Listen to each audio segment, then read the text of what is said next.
We rushed your husband to the emergency room after a traffic accident. Suddenly receiving a call from the police, I dropped the coffee cup I was holding. It couldn't be true because my husband died 2 years ago when he fell into the sea. There were even witnesses. Someone must be impersonating my husband. To find out who and why someone would do such a thing, I headed to the hospital. When I arrived at the emergency room, I saw the pale profile of a man lying on a bed. No way. This can't be happening. I almost cried out in shock and covered my mouth with my hand. Oh, honey, it was unmistakably my husband. I am Annabelle, a 32-year-old company employee raising my 4-year-old daughter alone. My husband Tony was supposed to have died 2 years ago. I was told that he fell into the sea and lost his life while working overseas. When I first received the news, I hoped it was a case of mistaken identity. But according to the police, there were witnesses, so I had to believe it. According to those who saw it, my husband jumped in to save someone who had fallen into the sea, and then he disappeared. At that time, sharks were also seen in the water, and it was believed that both the person who fell into the sea and my husband were eaten by the sharks. My husband was rather timid, and I was surprised that he had the courage to jump into the sea to save someone. The local police conducted multiple searches, but my husband was never found, and only his backpack was found floating in the sea. In his backpack, there were photos of me and our daughter, his wallet, and other items. Tony, who usually told me not to touch his backpack, might have been embarrassed to show that he kept our photos in it. Thinking this, my sorrow over losing my husband grew even deeper. Eventually, I had no choice but to put his backpack in the coffin as a substitute for him and hold a formal funeral for closure. Why did you leave us? I was grieving the sudden loss, but I had my daughter left behind. At the time, my 2-year-old daughter didn't understand the meaning of her father's funeral and smiled while sitting on my lap. Her behavior brought tears to the attendees. Poor thing, she doesn't understand that her father has passed away.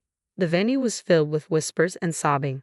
After the funeral, I faced my daughter with my best smile, determined not to cry in front of her anymore, and decided to do my best at work and raising my child alone.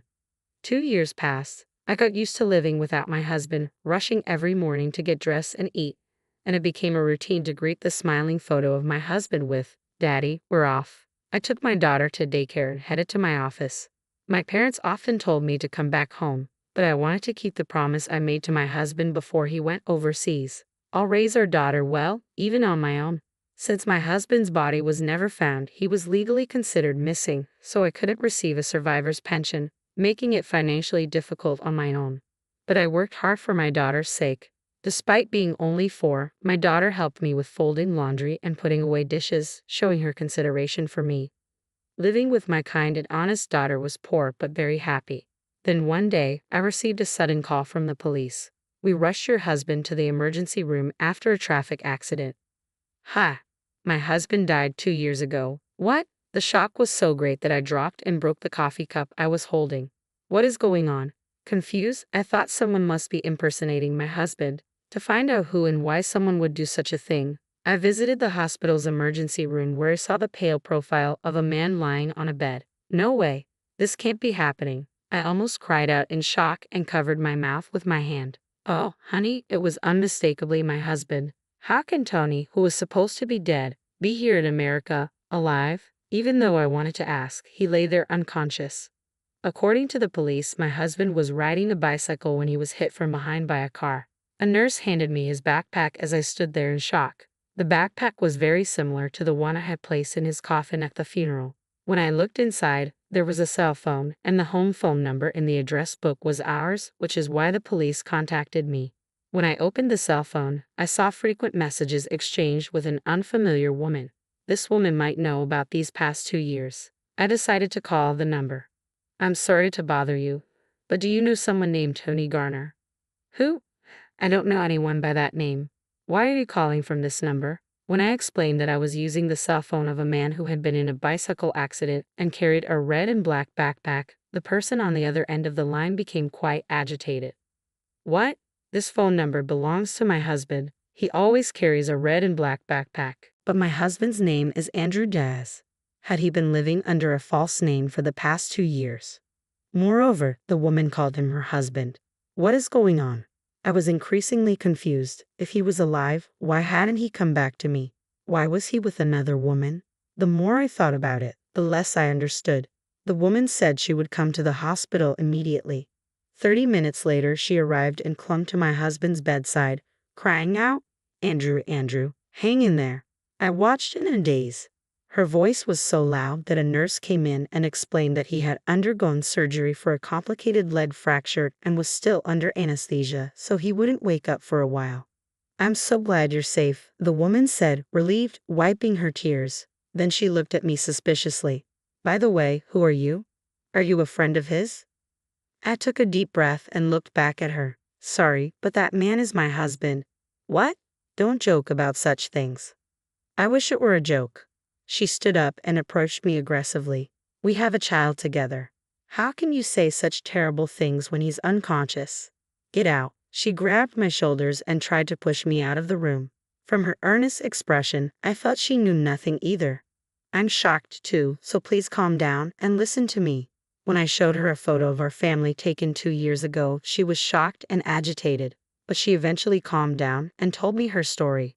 Her name was Bella, a very beautiful, fair-skinned 24-year-old woman. Apparently, she met my husband on a ship during a heartbroken trip overseas after a college breakup.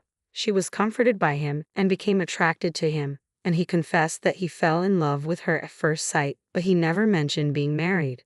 Bella continued, looking very confused.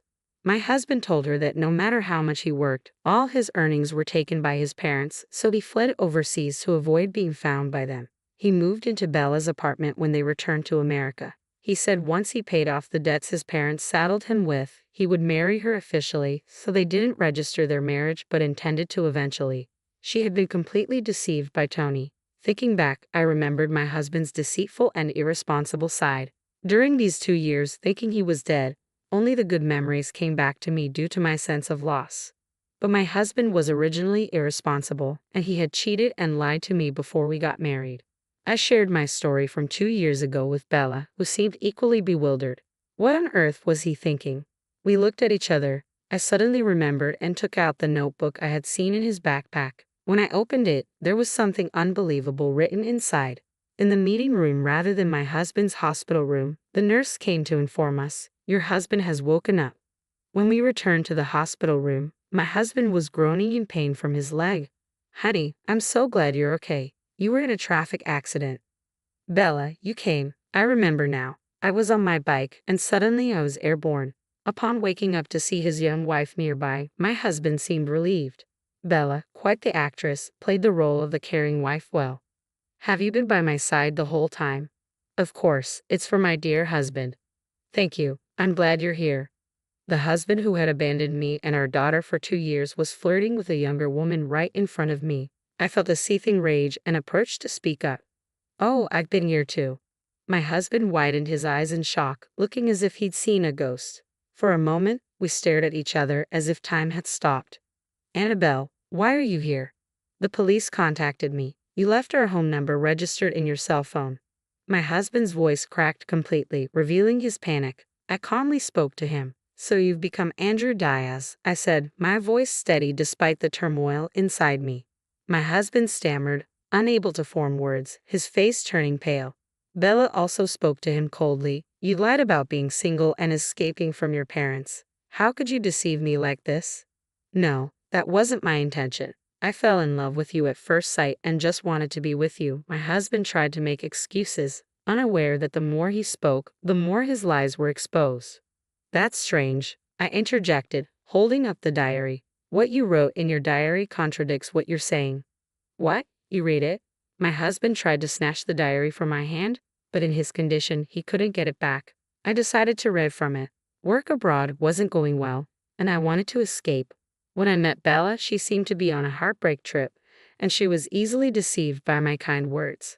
Her parents seemed wealthy. "If I stay with her, I can live comfortably." "You're the worst," Bella whispered, her voice trembling with anger. Moreover," I continued, "if I hire a witness to say I died at sea, I can end my marriage without paying alimony or child support." What is this all about? Realizing he couldn't talk his way out, my husband started getting angry. "How dare you read my diary? And I'm injured, you know." Bella looked at him sadly as he turned red with anger. I can't believe I trusted and was deceived by someone like you. It's truly pathetic. I'm sorry, but I still want to be with you. I'll divorce my wife, he pleaded. But at that moment, an older couple entered the hospital room. They were Bella's parents. Why are Bella's parents here? He asked, bewildered. I called them, Bella replied coldly. You always interfere. My husband tried to insult me, but Bella's parents began yelling at him. How dare you deceive our daughter? We'll sue you for alimony and child support, they declared, starting to leave the room with Bella. Bella, wait please. My husband cried pitifully. I never want to see your face again, Bella responded, slamming the door behind her and her parents. After a moment of silence, my husband turned to me with a pleading look. I'm sorry, but I couldn't help it. I'm at my destined one. Please understand. Oh, I see. Given the circumstances, it can't be helped, I replied, my voice dripping with sarcasm. Thinking he had convinced me, my husband brightened up and took my hand. I knew you'd understand. You're my wife, after all. I'll come back to you. I'm sorry for the past 2 years. Yes, I was lonely, I said, playing along. He seemed to think he had smoothly persuaded me. He stroked my hand and smirked. At that moment, a voice boomed from the doorway. Don't be ridiculous. Do you know what Annabelle has been through? I will never forgive you. It was my father, followed by my mother. Ha, your parents too. My husband exclaimed, his eyes wide with shock. And my parents? Why are they all here? In the sudden development of both sets of parents gathering in the hospital room, my husband was left gaping and wide-eyed. Everyone was furious, and it looked like they were about to pounce on him, bedridden as he was. Annabelle, I'm sorry, let's start over. Just get them out of here. My husband terribly pleaded for help, but I held back my urge to punch him and coldly told him, the moment you abandoned me and our daughter, our ties were severed. Starting over is out of the question. Please don't say that. I'm injured and can't move. I need someone to help me, he whimpered. You brought this on yourself. We will proceed with the divorce. I will also claim alimony and child support. In reality, I had held a symbolic funeral for him 2 years ago, but we had kept our marriage on paper until the 7-year mark for a missing person declaration. Now I could properly divorce him and cut all ties. No way, he muttered, looking defeated. Also, I informed the police. The hired witness who claimed you died at sea will be caught too. You should prepare yourself. I feel sick. Call a doctor, not the police, he said, feigning weakness and trying to look pitiful. He had a habit of lying to escape when things didn't go his way. Take responsibility for your own mess, my father-in-law shouted at my husband. Even as he continued to look up at me with pleading eyes, I responded with a smile. Thank you for being alive, so please make sure to pay the alimony and child support. Realizing there was no one left to save him, he covered himself with a blanket and started crying. After that, I officially divorced my husband. His parents paid $330,000 in alimony and $100,000 in child support upfront. Bella also reported being deceived to the police. His parents paid her for alimony and child support as well. My husband was arrested and went to jail. When he gets out, he'll have to work hard to repay his parents, watched by strict relatives to prevent escape. It will take him a long time to repay his debts. I moved back to my parents' house and started living happily with my daughter. Now, every morning, my daughter says, Grandpa, Grandma, I'm off to school, and heads to daycare. To protect my daughter's smiling face as she grows, I will continue to do my best. How did you find this story? Please subscribe to my channel. See you in the next video.